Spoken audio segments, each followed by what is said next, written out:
open to close.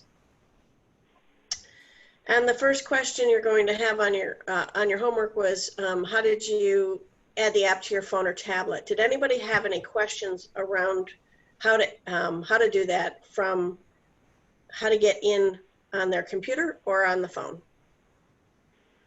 Any questions at all? Everybody know? Does anybody not know how to do that? Okay, so just to clarify it, just so I don't miss anybody who may not be answering me, once you go in the first time, it's going to ask you to log in, and you'll go under the brokerage, and there'll be a single sign-on, the SSO. Once they're in, they'll be in, and it'll just log them in, which is why I can't really even show you, because mine goes in automatically. If they have an iPhone or an Android, it's going to depend on which store they go to, the iTunes or whatever that's called now. I don't do Apple products. Or if it's Android, you're going to go to Google Play. You're going to download the Agent app. It's going to be the Pro app. And there is a difference between the Agent app and the Client app. And agents lose sight of this because their app shows all the listing agents' information. The Client app does not. So I recommend that if agents are downloading it to their phone, they put both of them on so they can see what the client sees, and they put on the Agent app, because that's the one, the Agent app is the one they're going to use. It's going to have more information in it.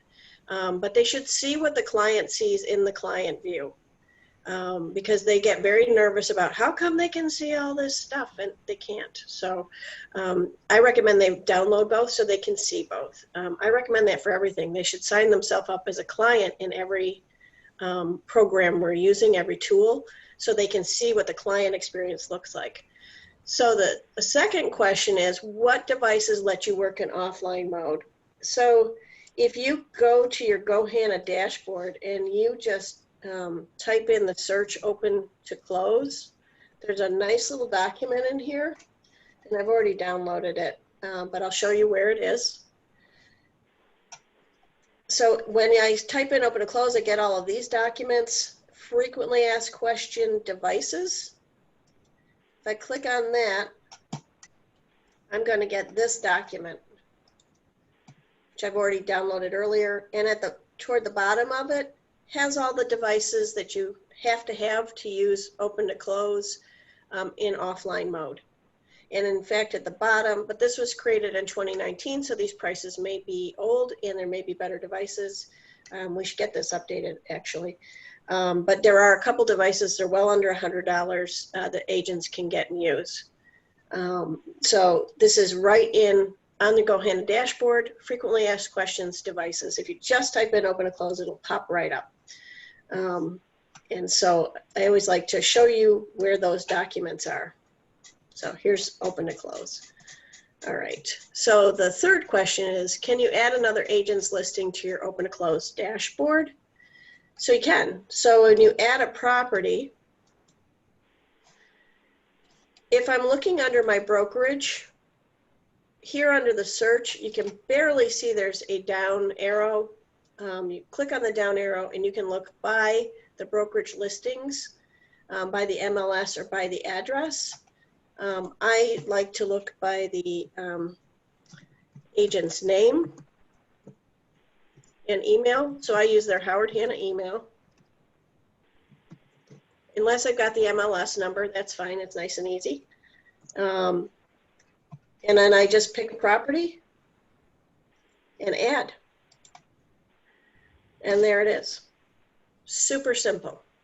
So you're just going to go to add a property, look under the address, the listing ID, the MLS ID number, or the listing agent email. And I can choose from these drop-down options as well. Any questions on that? So far, the chat's been quiet. Okie doke. This is one of our easier to use tools, and I think this tool is one of the best tools for agents to use to capture information and to create business. I personally have put people in Open2Close. They were automatically went into Real Scout, and the programs themselves did all the heavy lifting and kept contacting my clients I sold a $315,000 house in January, and I don't even actively sell anymore because they've been in there for 18 months and they were finally ready to buy. And every couple of months, I'd reach out to them, they'd talk to me, and I'm not actively trying, because I'm a trainer full-time, I'm not actively trying to list or sell, but came at a time when it was very, very convenient for me to take them out without interfering with my training career. So I took them, and we got a $315,000 house. It was awesome. So this really does work. So if they ask you, it really is good. So that was how you add another agent's listing to your Open2Close dashboard. So how do you add an MLS listing? A non-MLS, I'm sorry. So you go back to add a property. You don't need to worry about anything on this side. You're going to come right over here, and then you're just going to type in the address.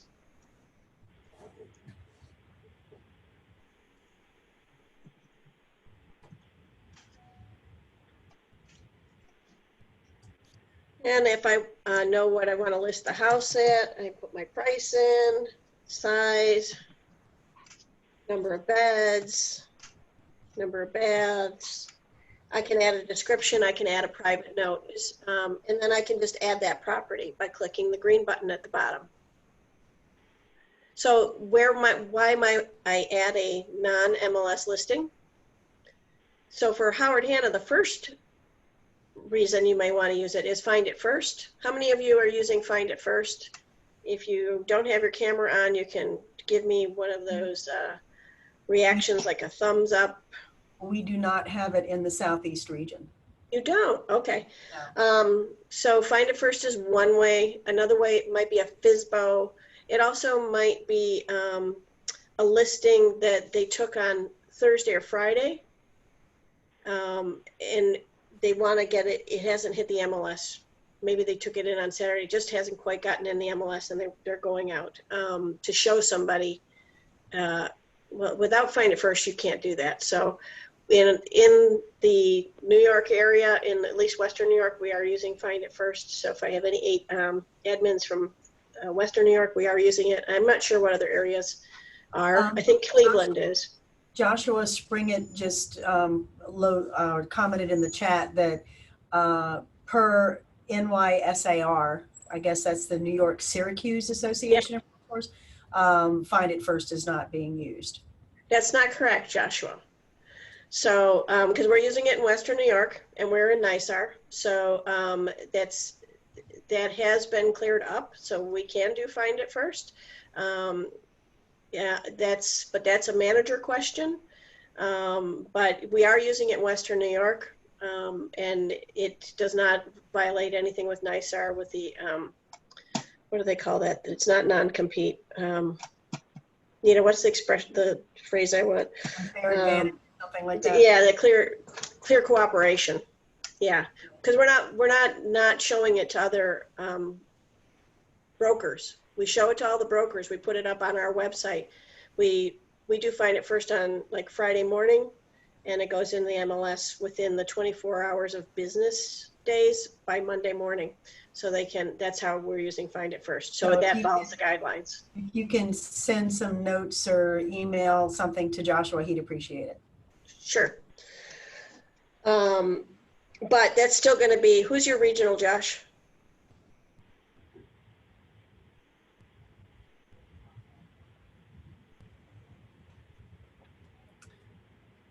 He says Mary Ann Morehouse. Okay, in the Syracuse area. So she's going to want, I don't trump whatever she says. So if Mary Ann wants to use it, she can. If Mary Ann doesn't want to use it, then that's up to her and your managers. But we are using it in this area. So I'm not going to send you directions until she gives you the go ahead and use that, because I don't want to get you in trouble. Does that make sense? Sorry, guys. So a non-MLS listing, you also might do it for a FSBO. So if you have an agent who's decided they're going to do a open house for a FSBO, trying to win their business by being helpful, which happens from time to time, they may want to put it in here and do an open house to capture the buyers. Because some agents are really good at getting for sale by owners to let them do their open house so they can collect the buyers and help bring a buyer to the property. So that's a technique for some people to kind of get in the door on those. So where do you turn on the broker's open mode? So I'm going to close this up. So if I go into, I'm going to go into my property. I'm going to go to more, and I'm going to go to my sign-in form, and I'm going to scroll down, and there's my broker's open house, and I'm just going to click yes, and then my broker's open will be saved as long as I say save changes. And now my form will, if I want to preview it, it now has, instead of a regular sign-in form, it's going to have a broker's open sign-in form. And we're going to get there in just a minute on how we can change this to have different questions if we want to. But it automatically changed by enabling it and saying yes. Does anyone have any questions about the broker's open mode? Okay, great. All right, so I'm going to close this by going to the little X at the bottom. And if I want to turn that off, I would just go back to no and save changes. And if I wanted to see if that changed back to my regular form, you can see I have my regular sign-in form for my open house. And again, I'm going to close that by using the X here and close. All right, so next, where do you edit email templates? So we're going to go to the left-hand side, going to go to settings, and we're going to go to email templates. So again, up here at the top, do you see this little tiny, very faint drop down? It's almost invisible. I wish it was a nice dark. I don't like when they do things that are really faint because I miss them. I have all of these as templates that I can change. So every single one in here is something that I can change if I want to. Let me get out of here. And you can also, in your offices for admins, if you have an event at your office and you want to set up a private event where people can sign in using Open2Close, you can do that through through a private event. So this can be really useful for offices. If you want to see how many people came to a class or a training, this is a great place to use it. In the meantime, for your agents, let's do the visitor follow-up open house. That's the one that's going to be used most often, correct? But if I wanted to change, let's see, I have a broker follow-up, an expecting offer, price reduction, remarketing, and open house even cancellation. So it's a nice comprehensive list of things that are available. So please walk through those, open those up, look at each one, see what they are, because the agents probably don't know, and it'd be great if you'd say, hey, you can do that in Open2Close because you've looked at it and you have some idea what's going on there. How do you change all this? You don't change anything within the double brackets because those are auto-populated. If you don't know what the bracket means, you go over to this gray bar on the right-hand side, and they're all explained in here. So if you're on your computer, go to that gray bar. It's a little gray bar. What are these double brackets, it says. And you just click on it and they open right up. And each of the ones, so if I have O_title, I would just look for that and it would tell me what I needed to look for. O_size, details, beds, name, there it is. So it says property title. So it's going to, whatever the property title was on the Open2Close form, that's what it'll be in here, which is usually the address. It can be some other things if they want. And then we recommend that the agents change their emails to sound more like themselves. If they're formal, it should be formal. If they're pretty casual, it should be casual. Nikki, did you have a question? Nope. Okay. Saw your little box light up, so I wanted to make sure you didn't have a She's got, question. Nikki has her microphone unmuted, so if the sound around her gets up to a Right. certain level, it lights, that's all. Okay. I just wanted to make sure. So they can change anything in. Just make sure it makes sense with the brackets. So if you have, if I said, hey, drop in for some cookies or some donuts and cider at my open house at this address, that would make sense. If I had something where the address didn't make sense in the sentence, so you got to make sure that the sentence makes sense with what's in the brackets, and that's where this little gray box can come in handy to make sure that whatever they're saying. They can change any properties email or all of the emails as a default, and they can change and edit any email within the property. So if for a certain property they want something different, they can do that. When they change it, they want to set as a default if they want it as a default, and then save the template. Once they save the template, from that day forward, from that moment forward, everything that's from that moment forward will have changed. Anything that was done, set up in the past, stays with whatever template they were on in the past. So if they had a listing they put up last week and they think they want to have this new email set go out, they have to go and change it to reset to default. Because if you've made this the new default, they have to go back and change it. So again, from today, from the moment you change it, going forward, everything changes. It doesn't change the past. Does that make sense to everybody? Okay. So you edit your emails on the left-hand side under setting, under email templates. All right, so let's save the template. So the next question is, where do you edit your default sign-in forms? Again, you're going to go to settings. On the left-hand side, go to default forms, and you can only have 6 questions. The one question you cannot get rid of is, how did you hear about the open house? And the reason you can't change that is that's how Howard Hanna decides how to spend money for their agents in marketing them. This is how we figure out what's working and what's not working. So it helps them to determine what things we should be using and which things may not make sense for us anymore. You can now move it up or down. It used to be, it was always in position 1, but you can now move it down in your form if you want. I leave it at the top. That's the first, how'd you get here? It's usually the first question you want to know. For me personally, I like this second question. Would you like to be contacted with similar properties? Because emails, if you have an agent, or you have a buyer that comes through a house and they are represented by an agent, all the emails go to the agent. If you say they'd like to be contacted with similar properties, they've given you their name, their email, they will go into Real Scout and get emails directly from me as an agent. And I've had many people call me up weeks later and say, hey, can you go show me a house? I say, and I look them up in Open2Close and say, well, it says that you have an agent. Do you have an agent? Because I personally won't take somebody out who has an agent. I won't steal their business. And if they say, well, no, not really.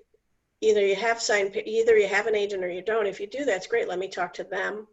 But if you don't, I'm happy to interview to be your agent. I work with paperwork. Hopefully your agents do too. So I always add this question, I add it second. I like a motivation question. Where are you in the buying process? If I want to, and I can add a bunch of questions. So I can add, this is the list of questions that I have.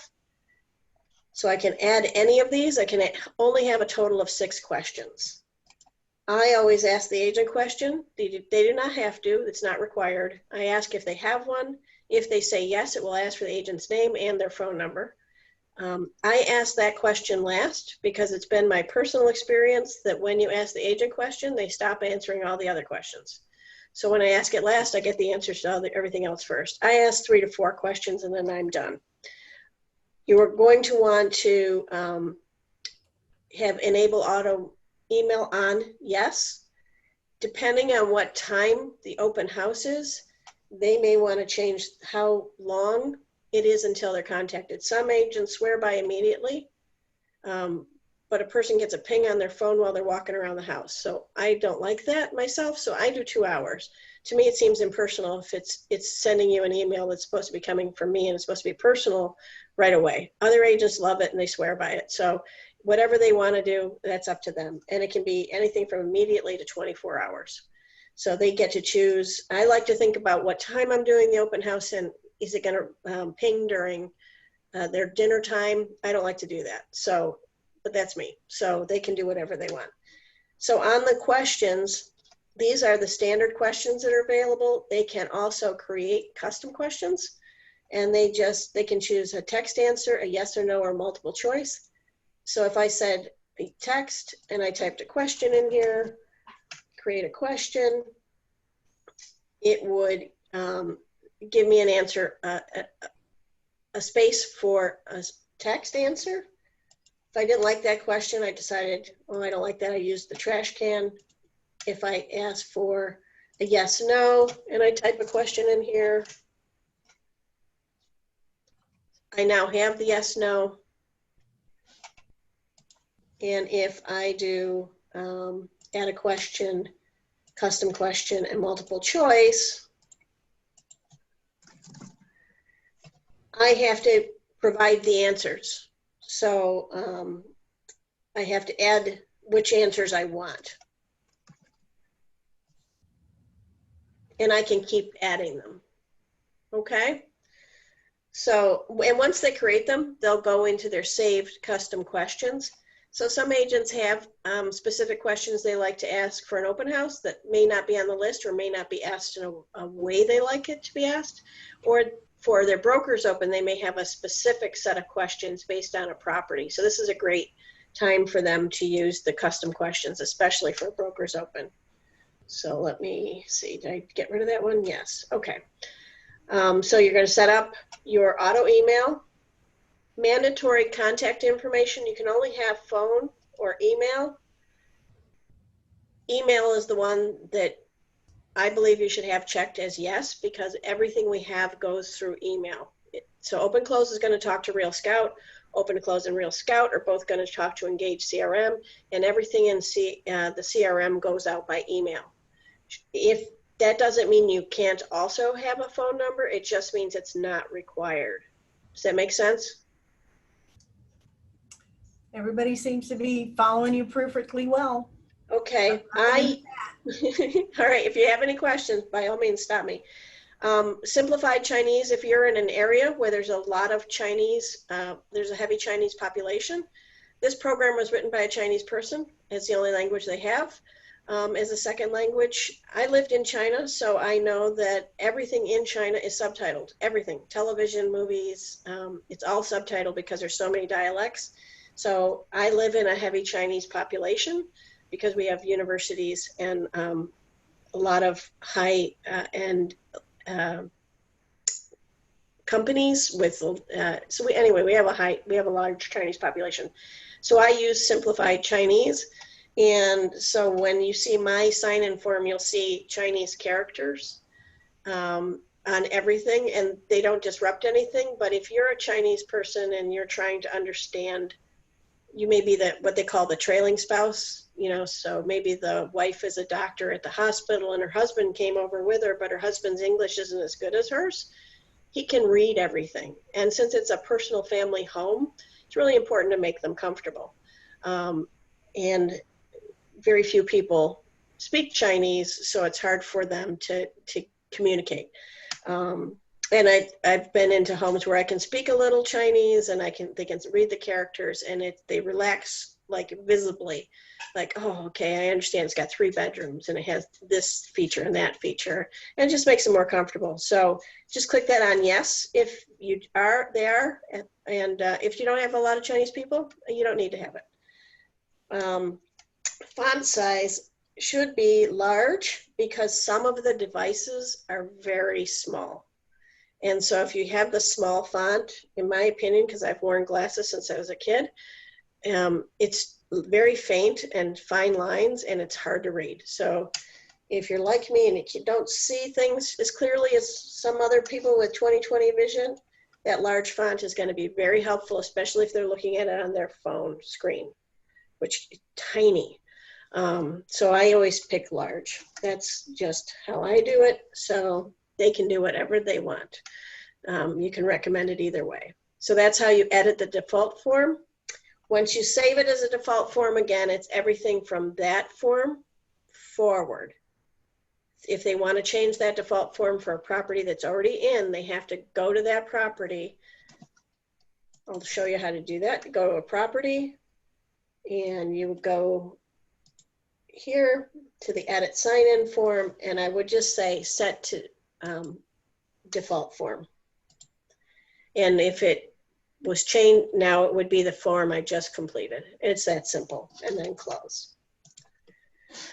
All right, so do you know where to find a printed QR code? This is really easy. Unfortunately, the language makes it complicated, I think. You go to the right to more on your property, and you go to edit sign-in form. It doesn't say anything in here about a QR code. Wouldn't that be nice? I think it should say QR code. They call it a registration link, so agents lose this track of this constantly. So the registration link is QR code.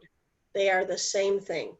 So if I want to print the instructions, and especially with COVID, have them print these out, put them in those plastic little stands, you know, like photo stands and flyer stands around a house, 4 or 5 of them, or put them in a heavy plastic sleeve and put them on the door and put them on the counter and put them on a closet. If you have right now in front of you an iPhone or an Android that has a QR scanner, if you take a picture of this, if you have an iPhone, you take a picture of it, it'll pop right up. There'll be a little gray box at the top, and it will take you right into the sign-in form for that property. So if you have one, go ahead, feel free to take a picture of it. It'll work. It's pretty cool. So this will take them right into that property's sign-in form. It's called a pre-registration link. So again, to find that, you're going to go, I'm going to close it just to do it again. I'm going to go to your property, more, edit sign-in form, Spacio registration link equals QR code. And then you're just going to print the instructions. And I'm going to come back to this in just a second. So in a minute, there's going to be a question about how to share on social media, and I'm going to show you how to do 2 different things with that. So I'm going to close this. The next question is, where do you find a report for the sellers? Left-hand side, reports, seller report, and now it will give you your properties. You go to your property, and it will give a nice little report, and I can share it. It's going to give me a link. I copy the link, and then I send them an email. Hey, I just want to let you know how things went with the open house.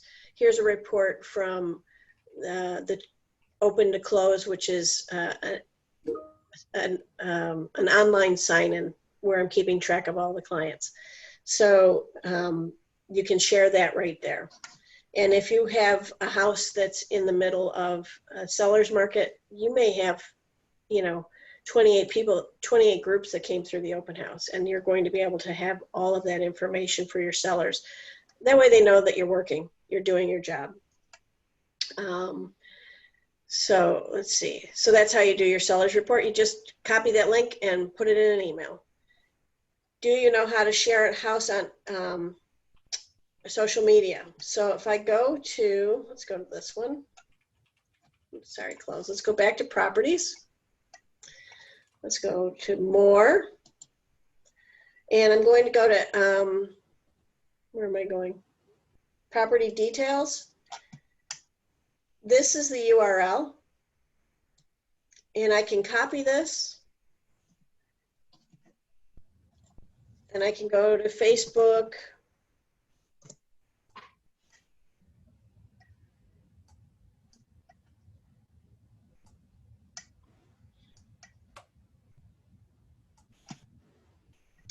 That's not my Facebook page. Let's go to my Facebook page.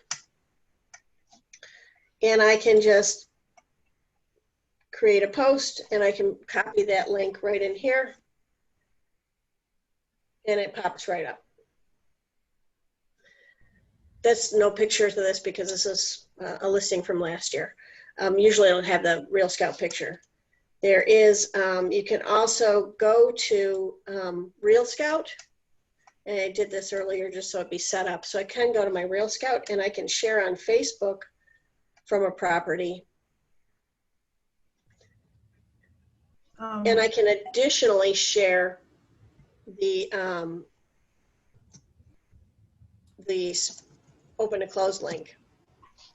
Maggie, So yes. We have a question in the chat. I'm backing up one step to the QR codes again.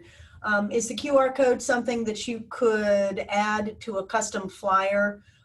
Is it a PNG graphic image, or you know, is it something that can be copied and pasted somewhere else? I'll show you in a sec. Hang on. That's what I'm doing right now, actually. So hang on.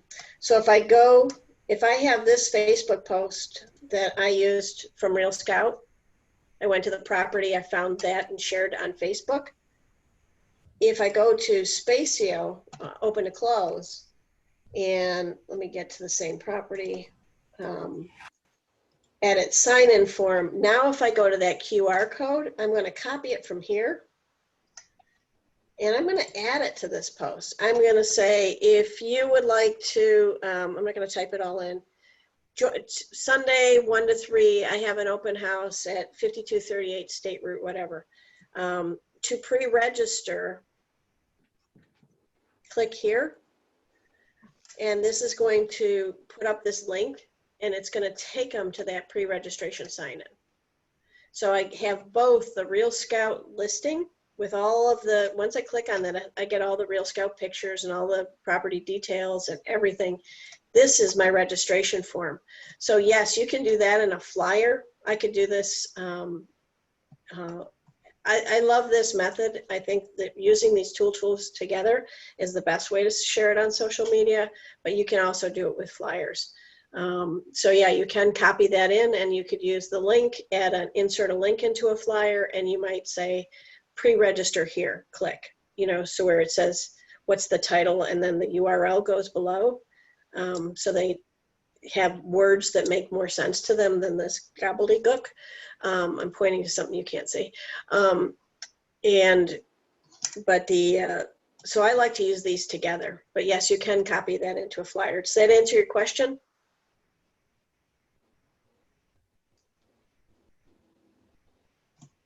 Okay. That was from Stephanie. She hasn't responded yet. Okay, well, Stephanie, if that didn't answer your question, by all means, let me know. So let's see. So that's how you share it on social media. And how do you send a broadcast message? We are going to close this, go back to our properties. To send a broadcast message, I'm going to go to property. I'm going to go to more, and I'm going to do a broadcast message. Okay, so what's a broadcast message and why would someone want to send one? So a broadcast message is, actually I'm going to go back to a property that has a bigger list of clients on it. Let's use this one, broadcast. So these are all people that came to an open house. So I can click any of the people that I want to get my message, or all of them. My message might be a follow-up on an open house, registration, broker follow-up, expecting an offer, price reduction are the two places where you're most likely to have somebody want to use a broadcast message. So you could say expecting an offer. And that has an email template that was in my email templates that I may already have edited. Thank you for your interest in, you know, XYZ address. We're now expecting an offer on the property. And I wanted to share this information with you if you were interested in presenting an offer. If you have any questions or concerns, please contact me at. And then it gives the information again about the property and my information. So I might say, I would probably put the address in the subject line. because the template's going to, and I might say expecting offer on 123 Maple Street. That way people have an awareness. I might say price drop, price reduction. So price reduction. And again, I'm going to have a different email. It's going to say, thank you for your interest in the address. I'm pleased to share with you we have reduced the price. Please feel free to contact me. And I might change that from we've reduced the price to we have a price improvement. Whatever the agent likes to say. Yeah. And there's a variety of ways they can say price reduction. Some don't like the word price reduction. It feels like it's a sale. Some people think it's fine. Some people like price improvement. And there's a variety of things that people like to say. It's their listing. However they want to say it is fine. But short and sweet, to the point, and then I'm going to click it, and then it's going to go to all those people. So I'm going to unclick these because I don't want to send them something on a house that's sold. And then I would say send the message. I can also send a test email to make sure it looks the way I want it to. I recommend they do this. Send a test email, look it over. I used to be in the print industry. You make one, you look it over, and then you make 50. You don't make 50 and then go, oh, crap. This one's upside down. Right. So I'm going to take you back. We had a couple of lingering questions on the QR code again. Sure. So if you, is the QR code printable? Yeah. Or is it only available, which is what I thought. And then can you do a screenshot of it? Can you capture it and then post it, and will it still work? Yeah, so I can print it this way.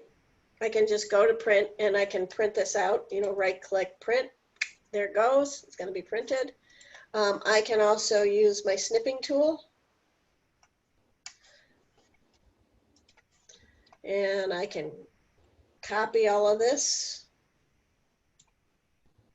and copy and put it into a Word document, into a flyer if I want to, because I may want to have that as part of a flyer, maybe with some more information at the top or a really nice picture.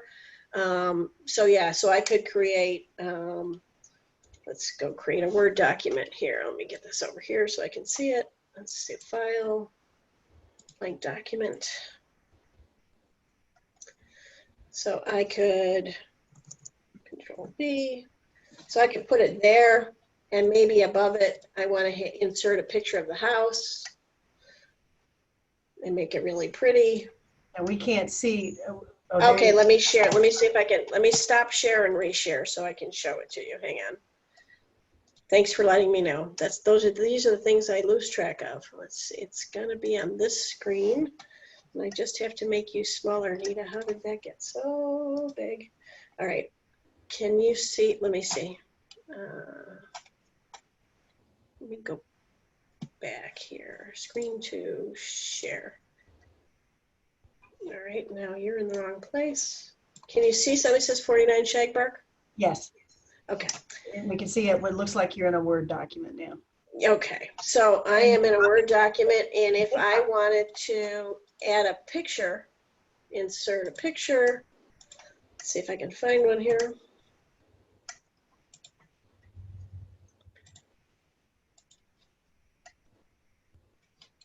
So I could add a picture. I could move it around. So the bottom line is you can take that information, you can use your snipping tool, and then it copies over. You can make a flyer, and then somebody can scan that, and it takes them exactly where we want them to go. Yeah, it's a QR scanner. And again, if you've got a camera, go ahead and take a picture of it. It's amazing how well this works. It's really cool. So if you have some properties in your office, it might not be a bad idea to get agents to use this, to put up a property that someone has right now and have the agent in your office try it. Scan this, scan here, see what happens. Because they're not trying it because they don't know how great it is. With COVID, this is really great because no one has to touch anyone else's device. So this is a great tool. So yes, you can use it. You can snip it and copy it. You can take a screenshot. A number of different ways you can deal with it. So. Mm-hmm. Okay, so that's all the homework that I can see on All right. Do we have any other questions before I let you guys go? No, there's nothing in the chat. Anything from anybody? All right, so great. If you guys have questions, feel free to reach out to me or to Nita Everton. She's in the Southeast. I'm in New York State on the Western side. If anyone wants my tech binder stuff on Open2Close, just send me an email and I'll be happy to send it out to you. All right, have a great day, everybody. All right, good deal. Good deal. Thank you all. Bye-bye. Okay, so Maggie.